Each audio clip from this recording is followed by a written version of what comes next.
इस खबर के प्रायोजक हैं नगर निकाय चुनाव, वार्ड नंबर 25 दुर्गा कुंड वाराणसी से पार्षद प्रत्याशी संजय यादव और ओपी सिंह महापौर प्रत्याशी को अपना अमूल्य मत देकर भारी से भारी मतों से विजयी बनाएं। धन्यवाद। वार्ड नंबर 96 दशाश्वमेध से भाजपा के वरिष्ठ कार्यकर्ता व प्रमुख समाजसेवी नरसिंह दास बाबा ने जनता से 4 मई को अधिक से अधिक मतदान करने का अपील किया है। देखते रहिए वाराणसी से संतोष कुमार सिंह की एक खास रिपोर्ट। वाराणसी में नगर निगम चुनाव में वार्ड नंबर 96 दशाश्वमेध क्षेत्र से भाजपा जनता पार्टी के वरिष्ठ कार्यकर्ता व प्रमुख समाजसेवी नरसिंह दास बाबा ने पत्रकारों से बातचीत और जनता से 4 मई को अधिक से अधिक मतदान करने का अपील किया। बता दें। मैं नरसिंह दास भारतीय जनता पार्टी का स्थानीय निकाय चुनाव में प्रत्याशी वार्ड नंबर 96 दशाश्वमेध। बाबा, क्या मुद्दे रहेंगे इस बार चुनाव के और क्षेत्र की जनता से क्या अपील करना चाहेंगे, क्योंकि आप वर्तमान में भी पार्षद रह चुके हैं? देखिए, मुद्दों की बात हो तो चूंकि स्थानीय निकाय का ये चुनाव है, नगर निगम से रिलेटिव ये चुनाव है।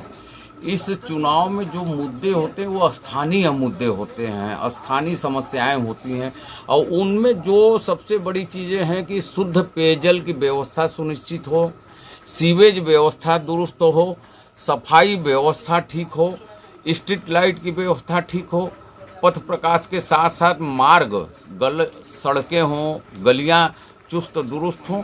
यही ऐसे मुद्दे हैं जिन पे जनता का ध्यान होता है और प्रत्याशी का फोकस होता है। चूँकि प्रधानमंत्री आदरणीय नरेंद्र मोदी जी का ये संसदीय क्षेत्र है बनारस और डबल इंजन की सरकार पूरे देश में जो काम कर रही है, तो आप भी देख रहे हैं कि आपके शहर बनारस में जो माननीय प्रधानमंत्री और बनारस के सांसद का ये जो अपना शहर जिन्हें वो अपने शब्दों में मेरी काशी कह के पुकारते हैं, निरंतर काम हो रहा है। क्योंकि हम पहली बार प्रत्याशी नहीं हैं, न हम पहली बार पार्षद होने जा रहे हैं।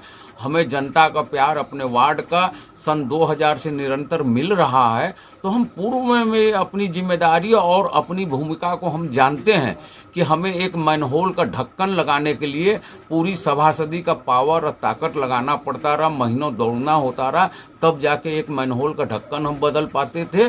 अब पूरे साल में लाख रुपया से ऊपर हम व्यय नहीं कर पा रहे थे विकास के नाम पे।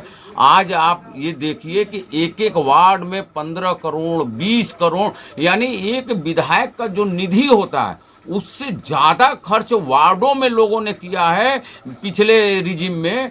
और आप हमारे वार्ड में आप जब घूमेंगे तो 19 करोड़ रुपए से ज़्यादा का काम हुआ है। पूरी गलियों में काम हुआ है, पत्थर बिछा दिए गए, पेयजल की नई पाइपलाइन। सबसे बड़ी जो समस्या दूषित पेयजल का रहा, सैकड़ों वर्षों पूर्व के बिछाए गए पेयजल पाइप को स्मार्ट सिटी के तहत बदला गया है। सीवेज पाइपलाइन जो ध्वस्त हो चुके थे, हैंडपंप और कुएं दूषित हो रहे थे, उन सभी पाइपलाइनों को बदल दिया गया है। गलियों को चुस्त दुरुस्त कर दिया गया है। जितने भी वार्ड में धार्मिक क्षेत्र थे, मंदिर थे, बड़े बड़े शिवालय थे, उनको आप देखिएगा रंगाई पोताई चित्रों के माध्यम से साफ सुथरा किया गया, लाइट की व्यवस्था कराई गई। इसलिए मुद्दे की बात तो हम नहीं करेंगे, मगर कुछ चीज़ें ऐसी होती हैं जैसे झाड़ू कूड़ा हो गया, सफाई हो गया, फिर 2-4-5 घंटे बाद किसी घर से कूड़ा निकल आया कि किसी प्रतिष्ठान से निकल गया, उन्हें कंटिन्यू सफाई बनाए रखने की दिशा में स्थायी काम हो रहा है। शहर के कूड़ों को निस्तारित करने के लिए परमानेंट काम हो रहा है। एसटीपी का अच्छा काम हो रहा है। दूषित जल को रिफाइन करके फिर से यूज में ले आने के लिए काम हो रहा है।